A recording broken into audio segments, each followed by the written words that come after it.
Grace be unto you and peace from God our Father and from the Lord Jesus Christ.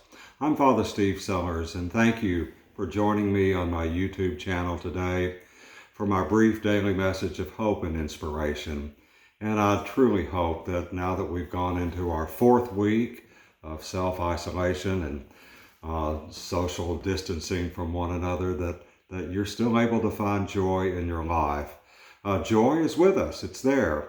It's getting hard for some people to focus on it and to claim it for themselves because there are other things going on in our minds right now. I'll play just a couple of bars from a wonderful song from 1971 that the great David Gates and his band Bread wrote, a song called If.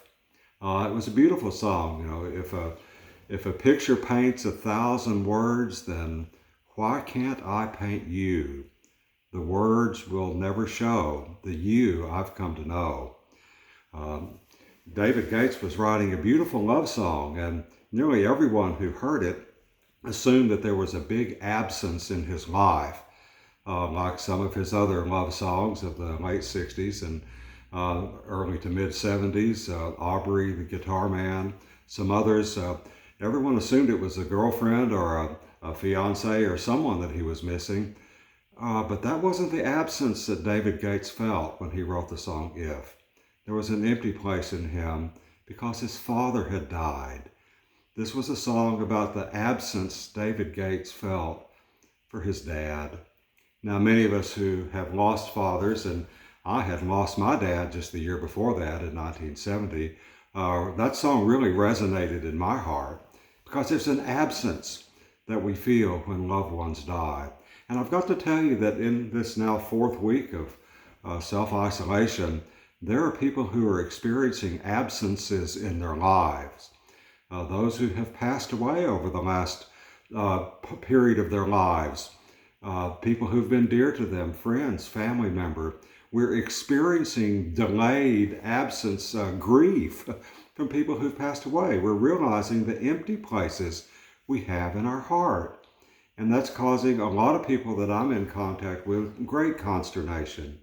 There's a delayed response we get because we're so busy in the world today that when we lose someone, life continues on for us in many ways, and it's later on that we experience the grief and the pain and the emptiness and the absence. And people are experiencing absence now. Well, the good news for us and the joy we can find in this is that that's what Holy Week is all about. We're into day 5 now of the week that changed the course of history. The gospel lessons that we'll have in the masses today, especially for tonight, will be Jesus at the Last Supper with his closest friends, his apostles, where he institutes the sacrament of his body and blood, the Holy Eucharist, and where he also gets up in the middle of the dinner as the apostles are arguing among themselves about which of them is the greatest apostle. Jesus gets up, according to John chapter 13, and washes their feet, showing them the way they are to interact with one another and with the world as servants one of another.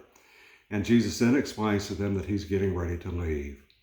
Well, the absence that the apostles were starting to feel was getting profound. And indeed, it would grow exponentially tomorrow, Good Friday, when Jesus is nailed to the cross and when he's died and laid in the tomb tomorrow evening. The absence they feel is overwhelming for them, paralyzing.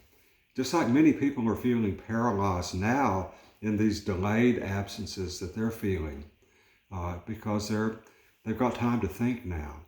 But the good news is that Jesus didn't stay in the grave. The tomb was empty and he rose from the dead.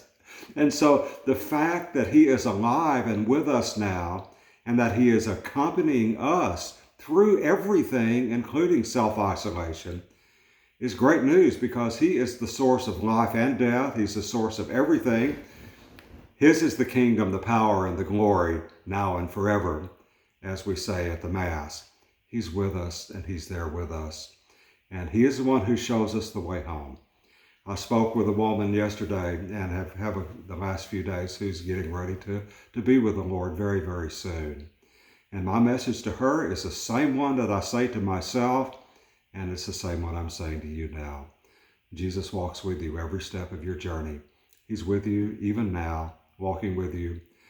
He knows the absences that you feel, and his presence is much greater than any of the absences that we could ever feel, because he loves us with a love that is undying, that is eternal.